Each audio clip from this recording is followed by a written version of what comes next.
Hello दोस्तों। आज हम दो क्वेश्चन करेंगे। 2016 में भी सेम क्वेश्चन ही है लगभग लगभग, और एक दो उसी के बाद 2017 में भी वैसा ही एक क्वेश्चन है।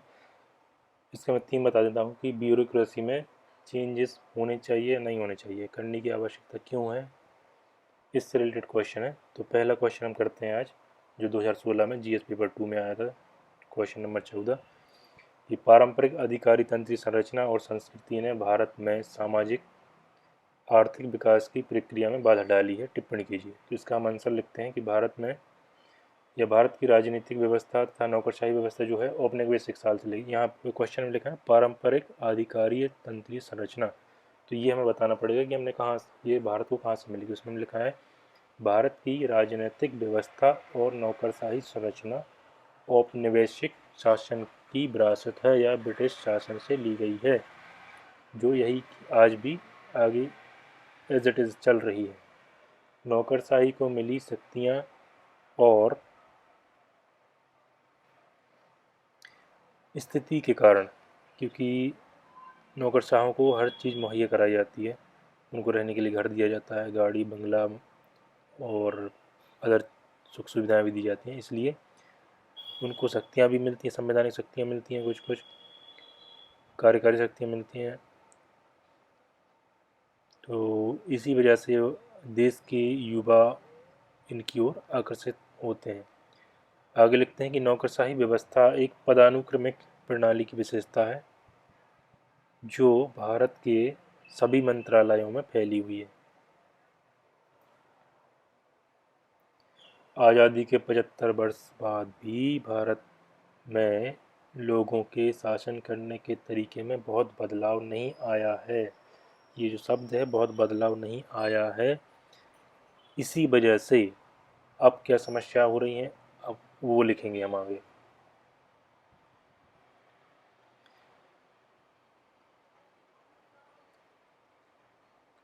कि लाल फीताशाही की संस्कृति, ये जो वर्ड है लाल फीताशाही की संस्कृति, ये एक एडिटोरियल आया था द हिंदू में, उससे लिया गया है। द लाल फीताशाही की संस्कृति अभी भी नौकरशाही के कामकाज में बाधा उत्पन्न करती है, जो सरकारी सेवाओं और न्याय वितरण के तंत्र के आम लोगों तक पहुंच में बाधा उत्पन्न करती है।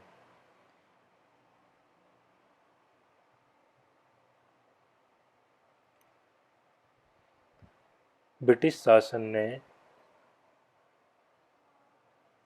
ये मैंने द हिंदू से लिया है, आप इसको ये ज़रूरी एक बार पढ़ें, इसको ज़रूर, और इसमें हो सके तो ये जो लाइन लिखी हुई है और इनको आप इस आंसर में ज़रूर नोट डाउन करें। ये करंट का अपडेट है, इसको ज़रूर देखें। इसके हम आगे लिखते हैं, ब्रिटिश शासन ने आईसीएस और इससे जुड़े पूरे सरकारी तंत्र को इस तरह से तैयार किया गया था, या इस तरह से तैयार किया था कि यह एक बहुत बड़ी आबादी को नियंत्रित कर सकें, और जो उन्होंने काफ़ी बखूबी तरह से किया भी था। इस व्यवस्था में अधिकारी जनता से सीधा असंबद्ध रहते थे, मतलब डायरेक्ट आप किसी अधिकारी के पास नहीं जा सकते थे, जनता और उनके बीच में कोई संबंध नहीं होता था। और यह व्यवस्था आज भी जारी है।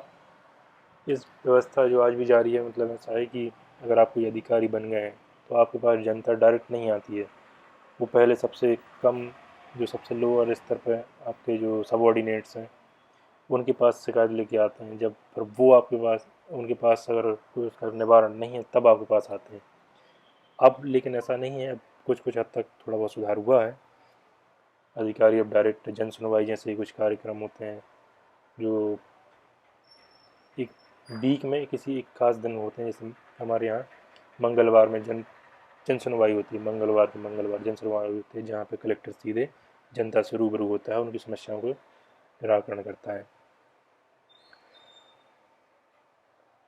स्थानीय राजनीतिक हस्तक्षेप बहुत होने लगा है, तो हमने आगे लिखते हैं, स्थानीय राजनीतिक हस्तक्षेप के कारण राजनीतिक प्रतिनिधि और प्रशासक के बीच में हमेशा मतभेद की स्थिति होती है, जिसके कारण आम जनता में गलत संकेत जाता है।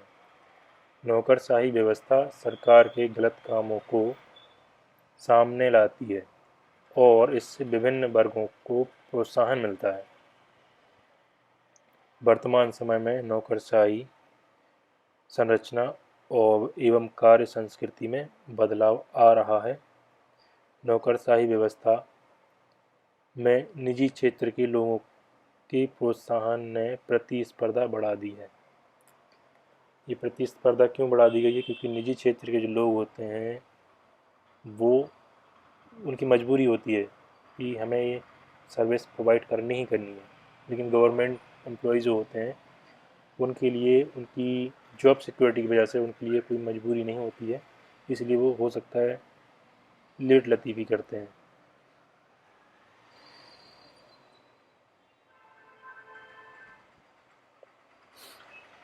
सरकारी योजनाओं की सफलता उचित कार्यान्वयन पर निर्भर करती है, जो नौकरशाही व्यवस्था की एक जिम्मेदारी है। सामान्य कल्याण में इनके काम करने के तरीकों को संदिग्ध माना जाता है। इसलिए हाल ही में निजी क्षेत्र से नौकरशाही व्यवस्था में भर्ती की कोशिशें की गई हैं ताकि ये अपने संबंधित क्षेत्र की विशेषज्ञता का लाभ आम जनता को दे सकें। इससे इसमें कोई संदेह नहीं है कि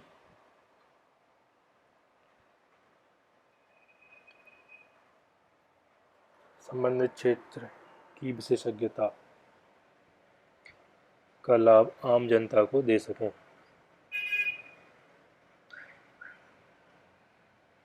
इसमें कोई शक नहीं है कि पूरे नौकरशाही व्यवस्था में बड़े पैमाने पर सुधार की आवश्यकता है। यही क्वेश्चन है कि हमें सुधार की आवश्यकता क्यों है। जो ऊपर ये बातें लिखी गई हैं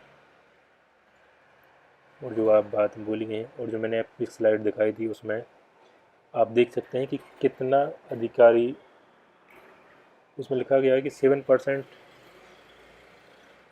अधिकारी ही जो है वो उच्च पदों पर हैं, बाकी सब निम्न पदों पर हैं। एक और ये स्लाइड है, इसको आप ज़रूर रेफ़र करें। इस हो सके तो इसमें अपडेट भी कर सकते हैं जब भी आप ये इसको लिखें। उस स्लाइड को आप पॉज करके पढ़ेंगे तो आपको पता चलेगा कि ये उसमें आप कहाँ पे इसको इनकॉर्पोरेट कर सकते हैं उन लाइनों को। वो 15 अक्टूबर के द हिंदू और इंडियन एक्सप्रेस से ली गई कुछ लाइन हैं, जो क्योंकि उसमें एक एडिटोरियल आया था। अगर आपको ये अच्छा लगा हो तो आप इसको ज़रूर लाइक करें, सब्सक्राइब भी करें इस चैनल को। अभी हम देखते हैं नेक्स्ट एक क्वेश्चन है, सेम ऐसा ही क्वेश्चन है जिसमें ये वो स्लाइड जिसका मैं बात कर रहा था, इसमें आप सुझाव भी दे सकते हैं। जो आगे की राय है ना, एक सक्रिय कल्पनाशील प्रौद्योगिकी प्रेमी सक्षम नौकरशाही की आवश्यकता है इसके लिए। तो आगे हम देखते हैं इसमें। ये क्वेश्चन है जो 2017 में आया था, पहले 16 में आया, फिर वो एक वैसा ही क्वेश्चन कुछ 17 में आया जो, तो उसको हम देखते हैं।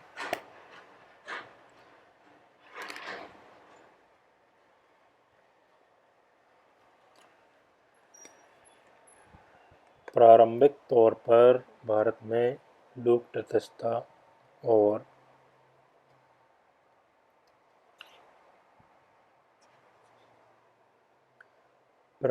को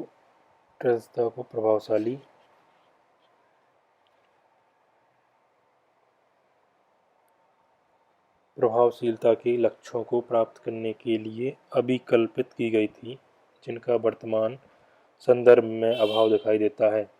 क्या आप इस मत से सहमत हैं कि लोक सेवाओं में जुड़े सुधारों की आवश्यकता है? टिप्पणी कीजिए। इसको 250 शब्दों में लिखना है, जो 15 अंकों का था। इसका आंसर लिखते हैं कि जर्मन समाजशास्त्री मैक्स वेबर ने नौकरशाही का सबसे महत्वपूर्ण गुण तटस्थ होना बताया था। उसके बाद से शीर्ष सिद्धांतकारों ने अपने अपने तर्क देना शुरू किए कि नौकरशाहों को तटस्थ होना चाहिए।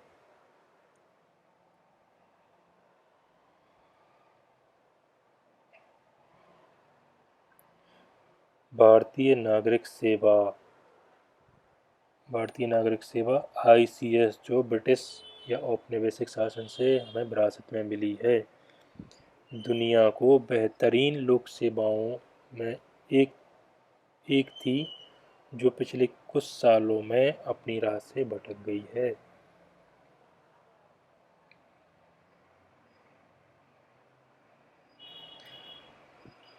इसलिए इनमें बदलाव की आवश्यकता है। तो हमने आगे लिखेंगे कि बदलते समय के साथ इसमें पर्याप्त सुधार करके इसे हमारे समय के अनुकूल बनाया जा सकता है। तो कैसे अनुकूल बनाया जा सकता है? तो आपने सुना होगा यूपीएससी के बारे में, जिसकी आप तैयारी कर रहे हैं। यूपीएससी ने खुली प्रतिस्पर्धा और पारदर्शी प्रक्रियाओं के माध्यम से सबसे अच्छे और प्रतिभाशाली उम्मीदवारों का चयन करके एक सराहनीय काम किया है, जिसकी आप प्रिपरेशन भी कर रहे हैं। और हर कोई व्यक्ति सब प्रायोरिटी में IAS ही सब उसका फर्स्ट जो भरा जाता है कि आपको कौन सा पद चाहिए या आपकी प्रायोरिटी क्या है, तो हमेशा IAS ही भरता है। आगे लिखेंगे सरकारों द्वारा किए जा रहे गैर जिम्मेदाराना कार्यों को समझने की क्षमता नागरिक सेवकों को व्यक्तिगत विशेषता नहीं होती है, बल्कि ये लोग एक भ्रष्ट वातावरण के अंतर्गत कार्य करते हैं। जब आपका चयन होता है और जब आप फील्ड में जाते हैं तब आपको पता चलता है कि वहाँ का वातावरण कैसा है। हमें जब ट्रेनिंग दी जाती है तो हम उस समय हमें लगता है कि हम जब फील्ड में जाएंगे तो सब कुछ चेंज कर देंगे, हमारे जाते ही सब कुछ सुधार हो जाएगा। लेकिन जब आप रियल में फील्ड में जाते हैं तब आपको पता चलता है कि वहाँ पे मेल जोल करके ही सरवाइव कर सकते हैं, अदरवाइज़ आपको वहाँ से हटा दिया जाएगा। तो इसके बारे में हम आगे लिखेंगे कि राजनेता, नौकरशाह और कॉरपोरेट मेल जोल का हिस्सा बनने वाले अधिकारी को पुरस्कृत किया जाता है, जबकि अगर आप इन सब का विरोध करते हैं या आप मेल जोल करके नहीं रहते हैं तो आपका तबादला और निलंबित कर दिया जा सकता है या किया जा सकता है। द हिंदू के एक एडिटोरियल में एक उदाहरण आया था जो हम इसमें लिखेंगे कि हरियाणा कैडर के अधिकारी अशोक खेमका का 27 वर्ष के कार्यकाल के दौरान 50 से ज़्यादा बार तबादला हो चुका है और कई बार निलंबित भी किए जा चुके हैं। इन सब से बचने के लिए, इन सब की समीक्षा करने के लिए कुछ आयोग गठित किए गए, उनके हम नाम लिखते हैं। संविधान समीक्षा आयोग 2002, क्षितिज प्रशासनिक सुधार आयोग 2018 तथा नीति आयोग ने अपने 3 वर्ष के दौरान किए गए समीक्षा में कहा है कि वर्तमान समय में नीति निर्धारण के क्षेत्र विशेष पर ज़्यादा ध्यान दिया गया है। वर्तमान समय में लगभग सभी राज्यों में कुल स्वीकृत नागरिक सेवाओं की पदों की संख्या का 20% से ज़्यादा रिक्त पड़े हुए हैं। नागरिक सेवाओं के वास्तविक लक्ष्यों, ये जो रिक्त पड़े हुए हैं, अगर आप वैसे भी यूपीएससी अब धीरे धीरे पदों की संख्या को कम करता जा रहा है। पहले 1000 के करीब वो करते थे, अब जो है 800 750 तक ही सीमित रह गए हैं। तो इनको मेरे ख्याल से यूपीएससी को बढ़ा देना चाहिए। नागरिक सेवाओं के वास्तविक लक्ष्यों को प्राप्त करने के लिए कई परिवर्तनों की आवश्यकता है। अधिकारियों को अधिक जवाबदेह बनाने के लिए सभी विभागों को आचार संहिता लागू की जानी चाहिए। ई गवर्नेंस को बढ़ावा देना चाहिए। अभी जो मैंने आपको एक स्लाइड दिखाई थी पिछले क्वेश्चन में, वो यहाँ पर अभी आएगी, शो होगी, तो आप उसको पॉज करके ज़रूर पढ़िएगा, क्योंकि ये जो है 15 अक्टूबर के इंडियन एक्सप्रेस में वो लाइनें आई थी आप उन लाइनों को इस आंसर में ज़रूर अपडेट करके लिखिएगा। ये इसमें आपको सुझाव भी दिए हैं कि आगे की राह क्या होनी चाहिए उसके बारे में, और इसके पहले 2016 का जो क्वेश्चन हम कर रहे थे उसमें भी एक रिपोर्ट है जिसको आप इस क्वेश्चन आंसर में अपडेट कर सकते हैं। इसमें हम लिख रहे थे कि ई गवर्नेंस को बढ़ावा देना चाहिए, तो हम लिखेंगे ई गवर्नेंस को इसके सभी पक्षों में बढ़ावा दिया जाना चाहिए। अधिकारियों का स्थानांतरण राजनीतिक रूप से प्रेरित नहीं होना चाहिए। भारतीय नागरिक सेवा को भारत का स्टीम फ्रेम के रूप में जाना जाता है, जो कि हमने कोरोना काल में बहुत अच्छे से देखा है कि भारत का स्टील फ्रेम क्या है, कैसा है, कैसे काम करता है और क्यों ज़रूरी है। विपत्ति में सबसे ज़्यादा यही लोग काम आते हैं। इन्हें सरकार की नीतियों के कार्यान्वयन और लोगों के अधिकारों तथा उनके हितों की सुरक्षा के लिए जिम्मेदार माना जाता है। और अगर आपको ये आंसर अच्छा लगा हो तो इसको पूरे वीडियो को लाइक करना। आज ट्रैफिक का काफ़ी नॉइस है क्योंकि आज पूरा ट्रैफिक यहीं से निकल रहा है। तो सब्सक्राइब करें, लाइक करें, शेयर करें, कमेंट ज़रूर करें। Thank you.